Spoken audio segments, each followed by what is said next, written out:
and welcome back to that Home Loan Hub. Today I am joined by legendary Carl Mitter. Hello, Carl. Hello, how are you? Good, thank you. Carl, you and I have known each other for a few years now, and we've been through quite a few applications together, Yep. I would like to say, and I really couldn't wait to have you as a guest. Oh, thank you. It's cool to be here. I think you're quite special to me because of your whole profile and personality and just what you've achieved since I've known you just over the last 5 years, I think now. Yeah, since 2020. Yeah, exactly. So let's start with by introducing yourself. Who are you and what you do? So I'm Carl, and I work at KFC, and I have done since about 2013. And in that time, I've just been buying investment properties. Started in 2015 when I bought my first property, and then I bought my second one 2016, and then 2020 came, and I was like, oh, I'll buy another one. So I thought, oh, I'll go to the bank and ask for a mortgage. So I went to them and asked them for that, and my statements were perfect. I made sure everything was in order and no defaults, no missed payments, no nothing like that. And they came back to me with a very low amount, and then I was gutted by that. So I decided to find a broker. Actually, I went to an open home, and I knew I couldn't afford the property. So and I told the agent that, and he gave me your card. So that was really cool. So then I was like, okay, I didn't even know what a mortgage broker was. So I tried you, and it's been fantastic ever since. Yeah, 5 years later, here we are. Yeah. So in 2020, you bought a property with my help. Yes. We managed to get you approved, I think, over $100,000 more. Yeah, over 100,000. Yeah, I think it was about almost 130,000 more, which is fantastic. Which opened up my options so much more. Yeah, and especially in that market where things were moving really fast. Yeah, it was from what I've seen, it was about starting to take off around that time, as interest rates had dropped earlier that year due to the COVID days. Mm-hmm. So I was like, oh, better take that opportunity and branch out because I've got one in Whanganui, and then I had my current one in Levin. So I was like, okay, I'll start in Palmerston North. I thought it was a good place, student city, and it's a growing centre for the Lower North Island. So I was going to try there. But yeah, I love Palmy. Palmy is my hub. My home. Well, it's where I'm from too. So so it's at least we both know Palmy and everything like that. The square downtown and Massey and the Broadway. Yeah, Broadway. The Cuba Cafe. Yeah, Cafe Cuba. Yeah. Yeah. Yeah, all those, the plaza. Awesome. So 2020, you buy your third property, your second investment property, because you've lived in one. Yeah, that's correct. You've lived in one. My very first property in Whanganui I lived in. Yes. And then when I brought my second property, I quickly transferred to there and then made the one in Whanganui a rental. Yes. And then the third one, I've never lived in that one. Yeah. But it's been a great asset to have. It's a standalone home, about 800 square metre section, and it's a good family home. And the tenants have been there since they were almost brand new tenants when I bought the house, so they've been fantastic. Yeah. And these are the type of tenants you want, right? Yeah. A nice family, quiet and calm, and they do their own thing and work hard and and look after your house. Yeah, exactly. Now, do you manage the properties yourself? No, I don't manage properties. No, I always make sure I've got the professionals doing it. Just because there's so much legislation now, and I'm too busy to worry about that sort of thing. So I think they're worth their weight in gold. They just email me if there's any issues. Yeah. And they just do everything in the background. I just love having them. Yeah. So this Healthy Home Standards has kicked in now. So they've been helping me with that. Making sure I've got the heat pumps, the moisture barriers, the insulation, everything like that. So they send me the email, they get the quotes, and then I just pay them. So it's just so much easier. And if there's any maintenance issues, then they deal with that. Yeah. So it's fantastic. I love having them. And if there's any issues like tribunal, which has been almost minimal, they deal with that. So nice. I like using them. Okay. So 2020, you bought your third. When was the next one that you bought? The next one was last year in 2024. Mm-hmm. That was a very cool house. I thought it was really cool. So it was a 2-story, 4-bedroom, not big bedrooms, but 4-bedroom house in Palmerston North as well, by the arena. So I saw it for sale, and I was like, "Oh, I'll get interested in that." So I asked the agent, I was like, "Oh, will you take I think I asked, would they accept 420s? Something quite low. And then, it was back and forth for a while. And then I went to you and I was like, can I borrow a little bit more? And thankfully you did. And then I was able to purchase the property. That was great. So I got that, and that's been fantastic as well. So I've got it's managed. So I've got it property managed, but it's also sort of sub-managed through the Salvation Army. So it's got transitional tenants in it, and they've been there since I brought it, and they've been very good. There's been no issues, and I'm always getting my reports and everything. Everything's fine, which is quite handy to have them as well because it's also fully interest deductible for last year. I know they've reinstated everything, but it's nice to have a little bonus just in case. That they change again those rules, but yeah. Yeah, because how did that affect you? The interest deductibility? Yeah. Quite a bit, yeah. And I think it did for many landlords. I've spoken to quite a few because it's a big cost, especially with high interest rates. When you've got 6-7% interest rates, that is a massive cost for any landlord on top of rates increasing and insurance and all those sorts of things. So that was a very big issue, but I made sure in the early years that I had enough of a buffer to get through that. As you've got to, if you in this business, you've got to always make sure you've got a buffer set aside just in case, for whatever reason, maintenance, a hot water cylinder blowing or a roof falling off or something like that. But yeah, so I got through it and then come out the other side. But thankfully, it's been reinstated fully from this year. So yeah, that's good. Very happy with that. Yeah, no, definitely. I mean, I was in the same boat as you, as I watched my tax bill. Yeah, tax bill increase. Yeah. Higher and higher. But the rent was not really increasing that much. So it was like, whoa, what do you do? So, no, I feel the pain there. Carl, so what's next for you? What's your next goal? How many properties do you actually want to have? Do you have like a goal to get to? Well, I've been thinking about that lately. I just like stacking assets. So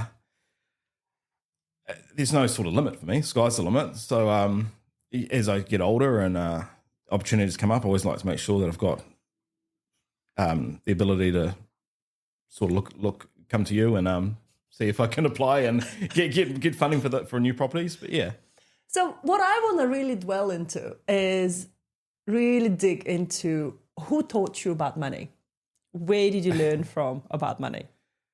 In the early days, prior to property investment, probably when I lived in Palmerston North. So we moved there in about 2004, me and my mum and my sister. And she was a solo mum on the benefit. And, you hear these sort of stories. But those days were really hard because being on benefit, you don't get much money. And, we always paid rent and stuff. But, you'd get paid on a Monday, but by Sunday, you'd be running out of food. And there were weeks back in those days where you did run out of food and you'd have to ring out for a food grant and all those sorts of things. And then I thought, well, I don't ever want to live like this when I get older. So I as I went through school, you just learn as much as you can. You go through those days. And then once I finished school, I got a job. I started working at New Zealand Post and just sorting the mail. And then a year later, I got a second job working at KFC and which was interesting. It was meant to be a 6-month job, but it's a job where you could always get hours. And if you worked over 40 hours, you get time and a half. So I constantly worked over 40 hours, doing 2 jobs at once. And then just saving hard, putting the maximum into KiwiSaver for the first home.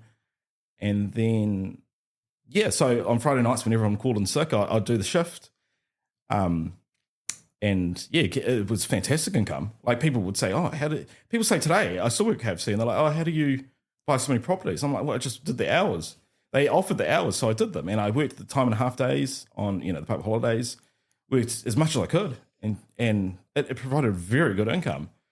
KFC, people don't realise that. Like, it's better than McDonald's, but they pay minimum. But like KFC, they are slightly above minimum, but when you get the time and a half, it just makes all the difference.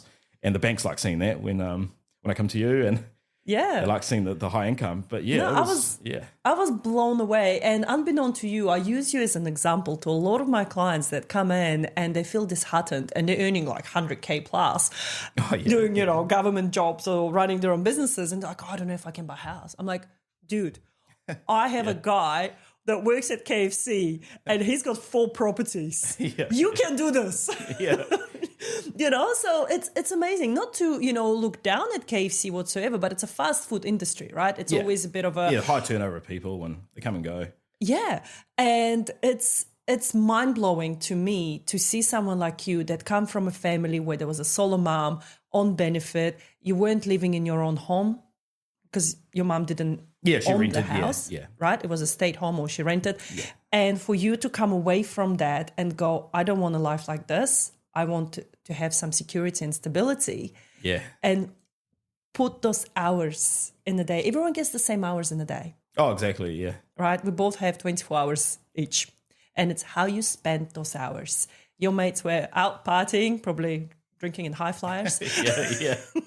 yeah, and Melba's, if you remember that. Yeah. I think only Palmy people will understand this talk. Yeah. I think most of them are gone now, actually. Yeah, all those places. And the Fits, I think they've all disappeared.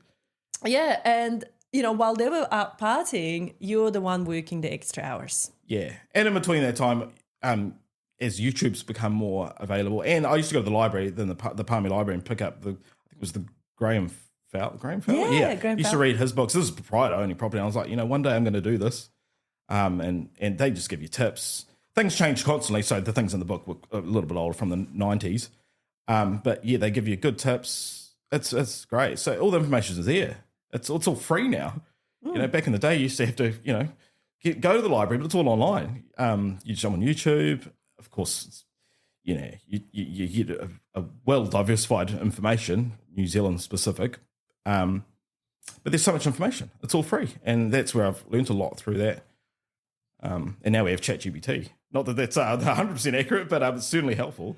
Yeah, well, I use ChatGPT myself as a mentor sometimes. We bounce ideas with each other. It's great. Yeah, it's fantastic. Like, should I do this or should I do that? What do you think about this? And it talks to you, gives you good advice. Yeah, absolutely. And I think it's important for people to have those options, as you say. And we live in such an age where there's just so much more information than when you and I were growing up. And as you say, our source of information was the library. Go get a book, read read those books. And then if you grew up in that environment where you didn't have other people in your circle that were doing it, you had to go the extra mile and find those people and find those courses. Yeah, that's definitely true because there's not a lot of people that, the job I work that really do that. And people my age as well, they in the early 20s, they want to party, and then in their 30s they're beginning to settle down. But I just wanted to get prepared first. How old are you, Carl? 33. 33. So let me get this right. We're sitting in 2025. You're 33. You're 33 right now. You bought your first house in 2015, 10 years ago. Yeah, in April 2015, yeah. You were 23 at the time. Yeah, I think it was. 10 years ago. Yeah, it must be, yeah. Sorry, it's been a long week. You and me both.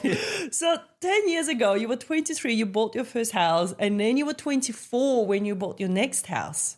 Yeah, and the following year. Yeah, that's crazy. Yeah, I mean, people just tell me, they were cheaper back in those days. But yeah, I mean, everything's relative. The minimum wage was less in those days. And I do think it has become harder for some people, for a lot of us, if the house prices, multiple times the annual income. But you just have to put in the work. You've just got to find strategy and find ideas, do side hustles. What you can. And some people are, I just help people where I can with advice. And look, there are still parts of New Zealand where you can still buy houses for relatively cheap prices. I had clients in Ohakuni, for instance. She bought a house just the other day, first home buyer, 200K.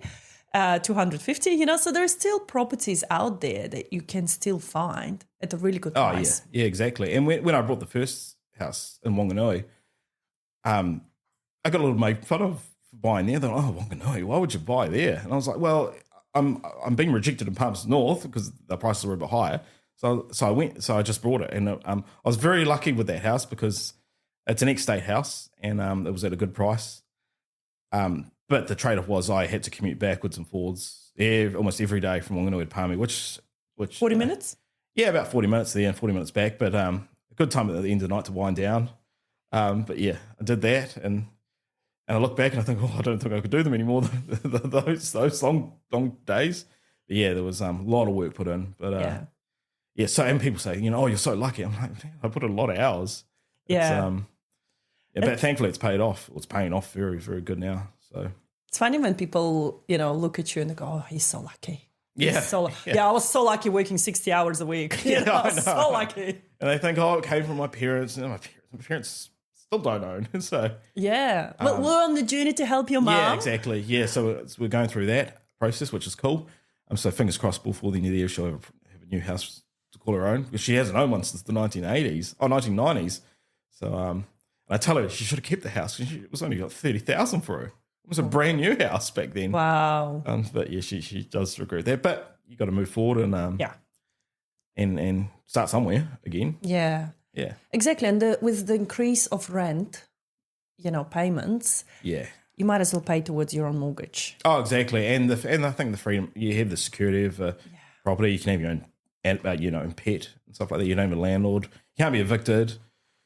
If the landlord wants to move in. So it's good to have your own security. And then if, you need to borrow against it for a further property purchase or anything really, a holiday, if you want to do that, then it's just good to have that. Yeah, I love how you like thinking in advance. Yeah, I always like to think forward. No point looking back.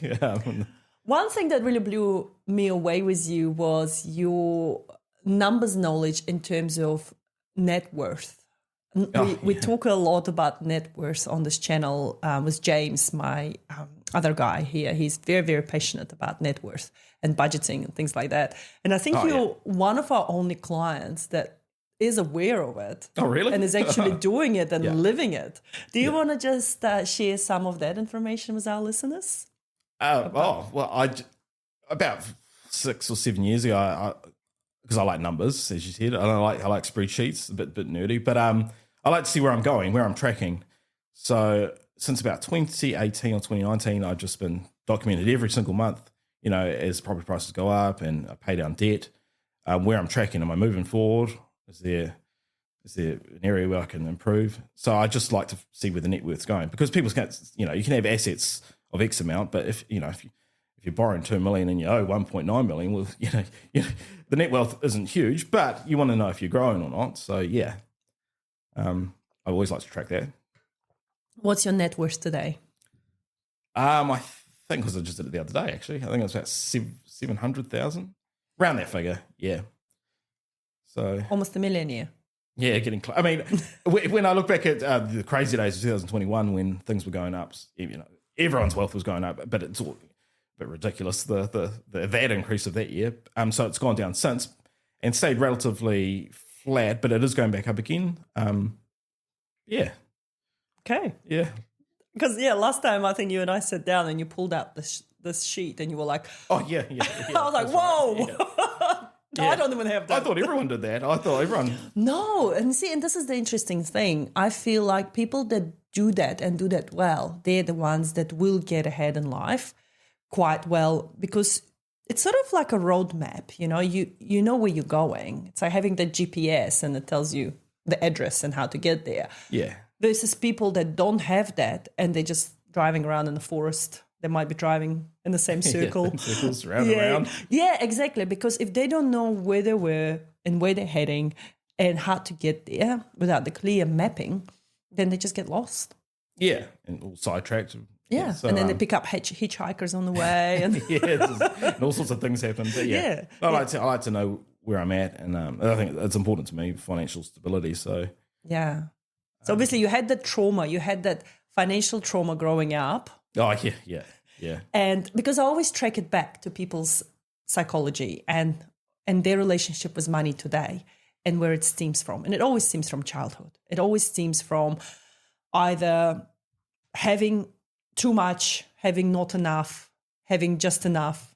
And people that had just enough, they usually get by. They're like, man, we had enough. We'll be fine.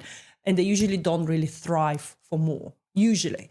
People that would have some sort of financial trauma, like you and I had, would go, no, I don't want that life. I actually want this life. And how do I get there?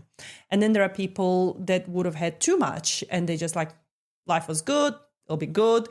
Yeah. And then again, usually they don't prepare themselves for the worst things to happen because they think money was easy, money. Yeah, just falls out the sky. Yeah. Exactly. And then usually the ones that will get into trouble. It's like those lotto winners, when they win lotto. Yeah, too much money, and it's so overwhelming for them. Yeah, exactly. So I feel like people always come to a certain decision in life because of something that happened to them. Yeah. And from there, they either do something about it, like you and I have done. We turn it into a positive and we go, okay, what can I do about this? But then also people with the same traumas might go the opposite way, and they might go, life sucks. I will be in this circle forever. I'll stay on benefit. Yeah, exactly. And I have talked to people, it's the world owes me for whatever happened back in the day. And they don't really want to look forward and make changes. But the world doesn't care. Like, brutally honest, the world really doesn't care. If so, you've got to make your own way in life and keep positive and make good changes, and then help others along the way. People have helped me get ahead, so I like to help other people where I can. And that's what I love about you, absolutely love about you. And honestly, every time we get an email from you, we all smile. Because Carla's back. Because you're just one of those clients that we just love dealing with. You're easy to deal with. You're easy to navigate. We'll be like, if you do this and this and that, and, this could happen. And you're like, yep, sweet, let's go, You always take the feedback on board and you make those adjustments. And it's a working relationship. And this is how it should be. I feel like this is the sort of clients we attract and we love dealing with, because, as you say, you could either get stuck in that victim mentality of the world owes me, and then any suggestion we throw back to the client, they go, no, that's that's too hard. No, I don't. Why should I work extra hours? I should work extra hours. Yeah. What? I should get a boarder. I should get a flatmate. No, I don't want to get a flatmate. I want to live alone. Yeah. It's like, well, do you want to get ahead in life or not? Yeah, exactly. I went through having flatmates, when I first bought a house. And did I like living with another random dude in my house? Yeah. No. Did I like cleaning the bathroom after him, when there was hair all over the place? No. But I had to. Yeah. And it helps you get ahead. It pushes you ahead. And if you've got to do what you got to do. Yeah. No, thank you for the advice. Exactly. That you've given me over the years. And I like your ideas, because I don't know everything. Every day I'm learning something. I remember, and it sounds crazy, but when I brought my first house, I didn't even know what rates were. I got this letter one day, and there's you need to pay rates, but I just thought since I bought the house, I own the house. Like, I didn't know there was continuing payments. But yeah, so I love learning. It's cool, and because I don't know everything, I like to ask people questions, and I like to look into their thinking and see what ideas they have, because sometimes they have brilliant ideas. I mean, you've helped me so much, so it's fantastic. Oh, I think one day you'll actually make an awesome financial advisor. I'm going to keep asking you until you say no. I think, someone like you can inspire people so easily. You've got the great personality. People can relate to you. And what blew me away at our last meeting is that on top of working at KFC, you actually started a side hustle as well. And I was like, my God, this guy, like, you just full of awesome ideas. Oh, yeah. Yeah, so I managed to get a little side hustle. So I'm mowing lawns for KFC, and that's also quite a lucrative little side business I have. So the contractor who does the maintenance I asked him, I was like, do you need me to do any jobs? So he's like, you can do the lawns, because he's quite busy, and he's got his own stuff to do. He's like, you can do live-in. So I do their lawns, and he's like, you can do the 2 Palmy stores. I was like, that's all good. And it's a very handsome little income.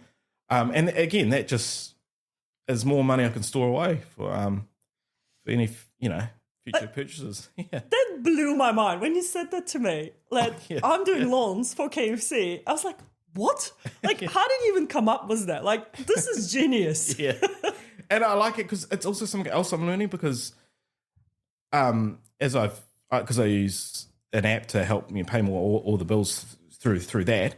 And I'm learning, I get to learn, instead of just the accountant's learning, I learn about depreciation, business expenses, and all that sort of thing. It's been fantastic. And there I am on IRD, looking at every little piece of legislation, making sure I'm doing it right. And yeah, that's fantastic. I like doing it. It's a nice little side job. Got to fill in the hours.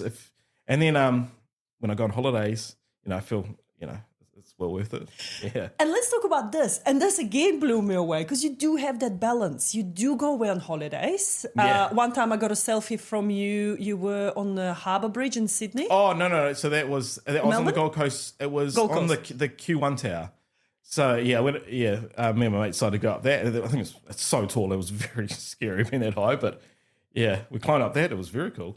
Yeah, I remember there was like a selfie and you were wearing a harness Yeah. and stuff. And I was like, and for some reason I thought it was Sydney Bridge. But It's still very high, yeah. Very high above the water in the city. And you just came back. Last time we were messaging, you were like, oh, I'm just about to hop on a plane. And you were off to... Japan, yeah. So my mate was like, oh, we should go to Japan. So we went over to Aussie for a couple of days. Then we went to Japan, I think about a week and a half. Yeah, so I explored there. But it's like in the early years, there was not really any trips going on. There was trips around the country. You drive up to Mount Whanganui for the weekend or things like that. But now it's a bit more flexible. I can have a bit more options to travel overseas. So I like doing the holidays now. Yeah. Yeah, and it's... Again, like the message to my clients that are in their 20s, put the hard yards when you in your best working definitely capability, right? Yeah, and I tell them at work because there's a lot of young ones. Get into KiwiSaver, work as hard as you. They're living at home. Yeah, they'll pay minimal. I'm like, how much do you pay? $50 a week. I'm like, this is your time. If you're not at school and you're not going to uni at the moment, and you're just working a couple of hours a week, work hard. Time is your best friend when you're that age. Yeah. And you don't want to regret it when you're 50, and you've got to make up a lot more. Work a lot harder then. So, because that's what makes me sad is when I get clients when they are in their 50s and they're still working so hard. When they're still working 50 hours a week, and the body is already breaking down. Because they work so hard, and they have no properties. They don't have any investments, and because they've had so much fun. Yeah. And now they have to work really hard. It's like, why are you doing it backwards? Exactly, yeah. Why not make it easy for yourself? Because, we all get older and our bodies, wake up some mornings and the back's not as good as what it was when I was 20. But so I can only imagine what it's like when you're 50 or 60. But you want to relax in your later years. So working hard now is what you should be doing, without a doubt. I love it. There's so many opportunities. There's so many opportunities now. It's all online. It's fantastic. I love your work ethics. And I think that's what got you so far. It's your work ethics. It's your attitude. It's your positive outlook. Yeah. Thank you. No, but that's the truth, and that's what I see the difference. The more people I interview, the more clients I come across. It's the same traits. It's the work ethics. It's getting up when no one else wants to. It's working extra when no one else wants to. Yeah, and it gives you so many options. Like when I do my lawns, I'm waking up. It's like 6 o'clock in the morning at the moment, and as a lot of workers do, and it's cold. It's very cold in winter, so you got to just do it. You got to just work hard, and it will pay off in the long run. It really will. I love it. Absolutely love it. So recently we helped you to get some more money out, but not for a property.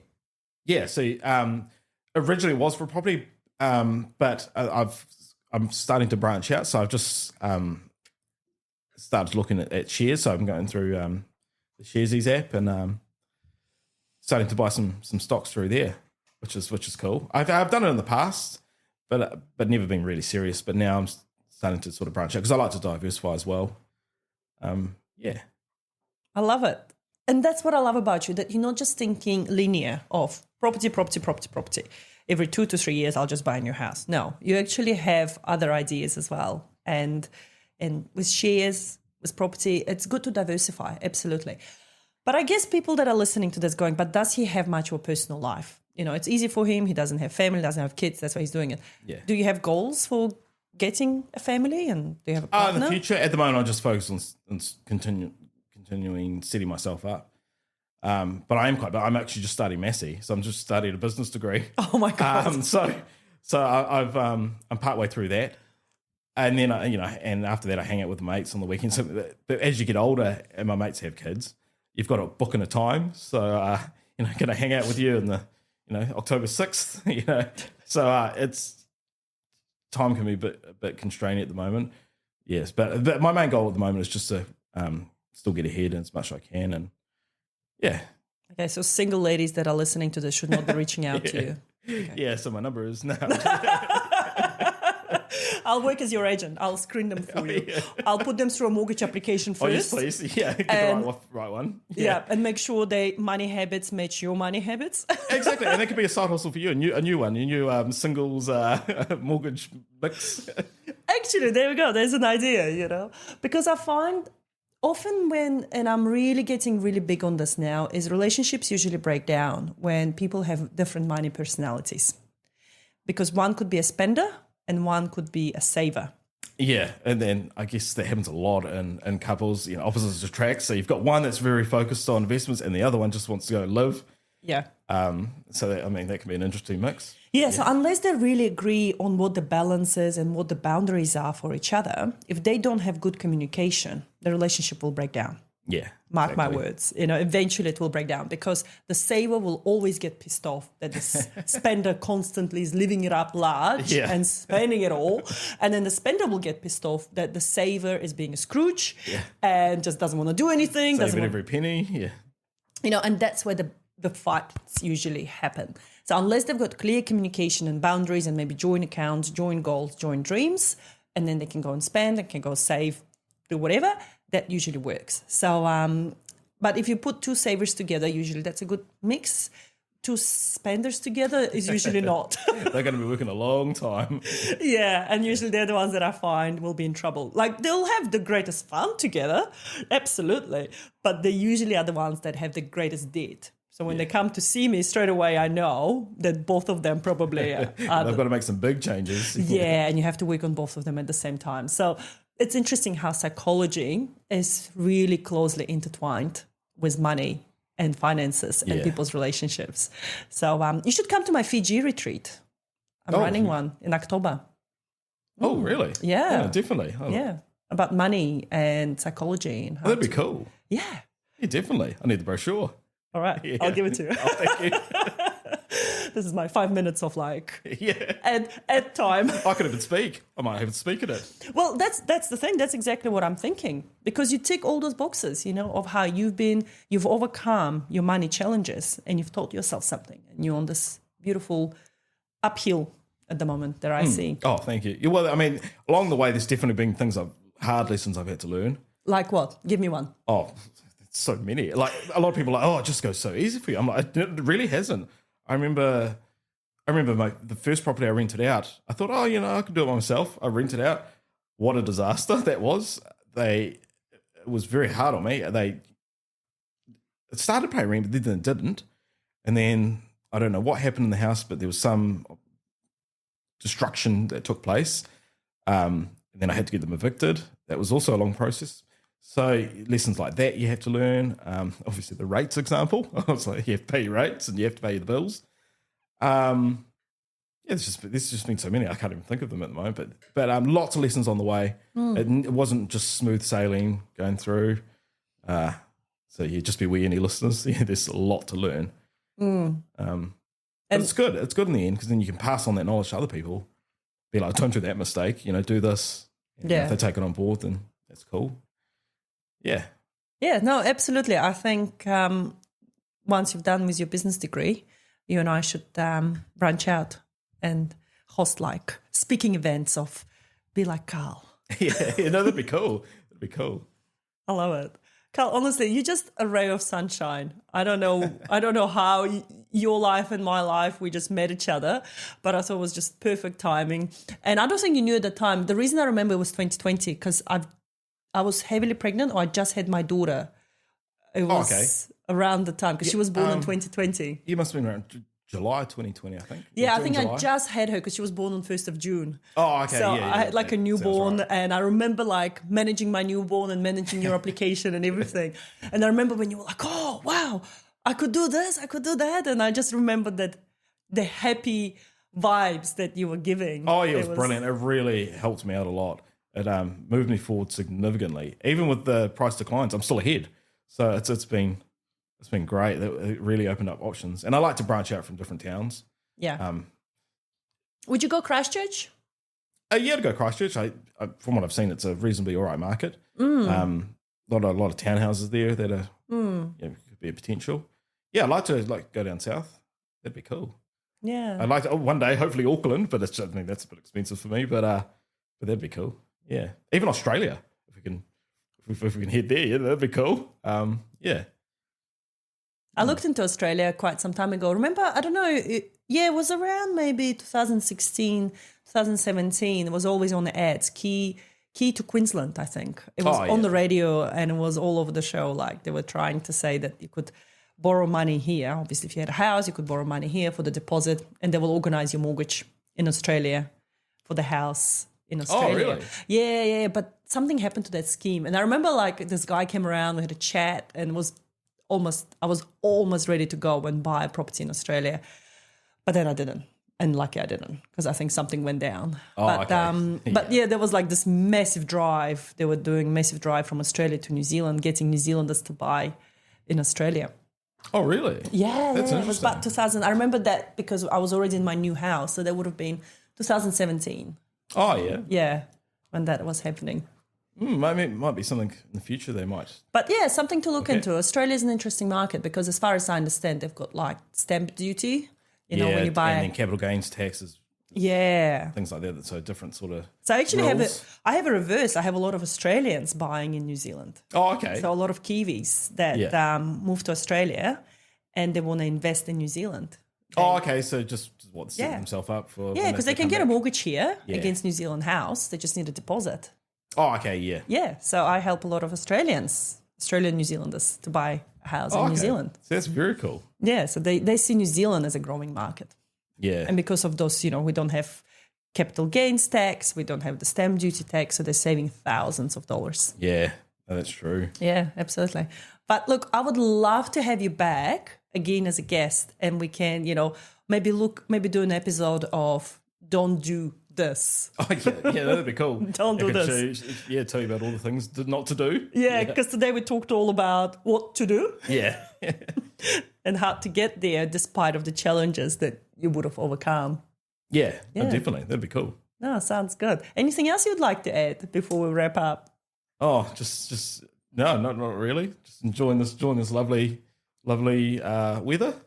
Yeah. By the way, it's raining outside. Yeah, rainy and cloudy and typical winter New Zealand weather. But that's been great. Thank you for having me along. No, thank you for coming. And I think listeners that would have listened to this had a lot to learn from you. How a guy from KFC goes to own 4 properties and still having fun along the way, even despite the challenges. Oh, yeah. You've got to have a bit of fun along the way. Yeah, and not losing that heart. Yeah, you just got to keep going. If you fall over, you pick yourself up, dust yourself off and keep going. Yeah. You almost sound like Jackie Chan. I went to watch Karate Kid yesterday with my children. And, he said to this boy, when life knocks you down and the life will knock you down. Oh, yeah. It's about, not just giving up. It's about how many times you can get back up again. So almost actually sounds like a line from, is it Rocky? Oh, I don't even know. Yeah, you're too young, Carl. You're too young. Yeah, but that's the thing, right? When life knocks you down, it's about getting up, really, and just moving on and one step in front of another, exactly. 1 foot in front of another. Get up and keep going. Yeah, awesome. Well, on that positive note, we'll wrap it up. Thank you so much for coming, and can't wait to see where life takes you. Yeah, no worries. See you next time.